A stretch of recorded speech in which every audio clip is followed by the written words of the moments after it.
G'day, Karen. Hey. We're talking Corona conversations, and yes, there are lots of opportunities that come about during this season to do with what people are saying about the coronavirus. Yep. So I'm just going to run a few scenarios by you, and can you tell us how you'd respond or how you think we could use that to create an evangelistic opportunity? So for instance, one thing that often comes up, depending on who you are, is that it all seems like an overreaction. Like some people are very kind of blasé about it, like, this is just, we have the flu every year. More people die of the flu than are dying of coronavirus. What gives? If that is what came up for you in a conversation, what would you say in response? Well, I think the thing that we see really clearly is that people do not like being out of control. And I think that's what's happening. So people swing one way or the other. They go, it's nothing, or it's everything. But what they're both saying is, I want to be in control. Yep. And that's a problem with our world, and this shows it up, because we're not actually in control. The Bible says that really clearly. We're not in control. The world is a broken, flawed place, and we're not in control. And if we understood that, then we wouldn't be so terrified of being out of control. So for me, when I'm out of control, I know that God is still God, and He is still ruling and reigning, and I don't need to fear because He is in control. It may not look like it, may not feel like it, but that's not my problem. Yes.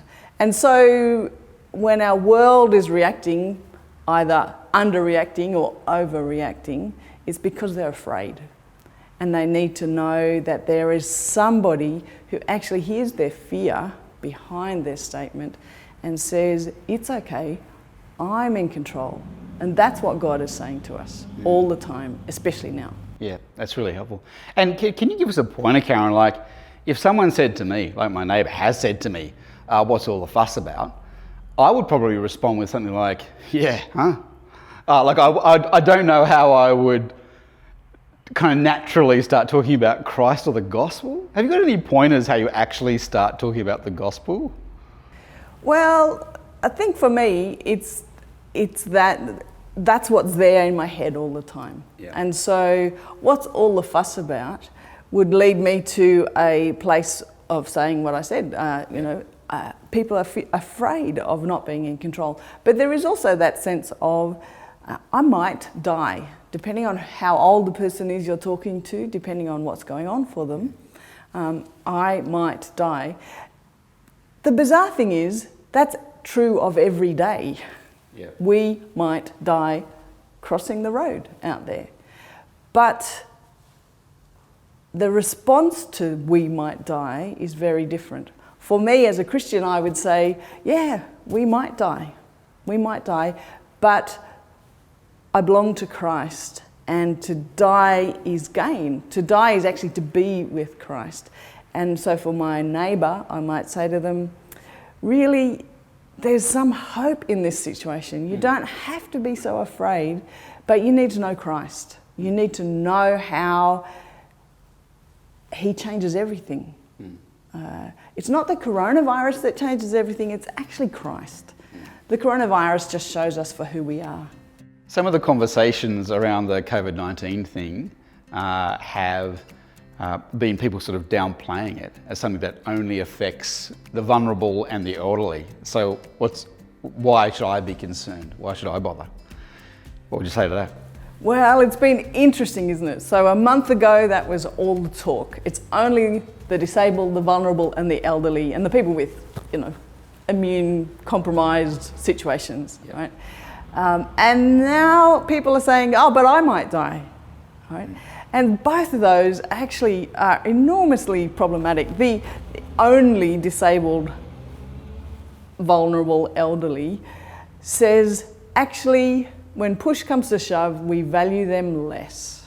We think they're not us, and we think they're not important, which is totally not politically correct. But for some reason, people thought it was okay to say in the crisis of the situation, which I think just reveals their hearts. Yes. I think it reveals our culture's hearts. But now it's us, and now it's us who might die. Oh, so now it's suddenly important, Yes. which is just appalling. It's is. just absolutely appalling. Yeah. And the Bible clearly says that the elderly are loved by God and important to God, and the young are loved by God and important to God, and the disabled and the oppressed and the dispossessed and the homeless, they're all important to God. And so we need to actually get a grip on ourselves and say, we are important to God. We think that anyway, but they are also important to God. How can we possibly say to God, no, that one, they're not important? How can we say, you are less valuable than I am? Yes. You don't need as much care as I do. When God says, I sent Christ to die for every one of you. Yeah. They're not less important. I'm not more important. I am a person who Christ died for. They are a person who Christ died for. Yes.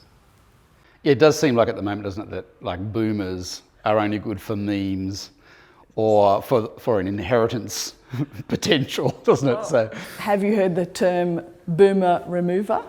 no. That's what it's being called. Oh, The corona dear. crisis is being called the boomer remover, which is fairly appalling. Yes. Funny, but appalling. Yes. And so I think we actually need to get a grip on ourselves and say, no, Christ died for boomers as well. Yes. Not me, not you, but boomers.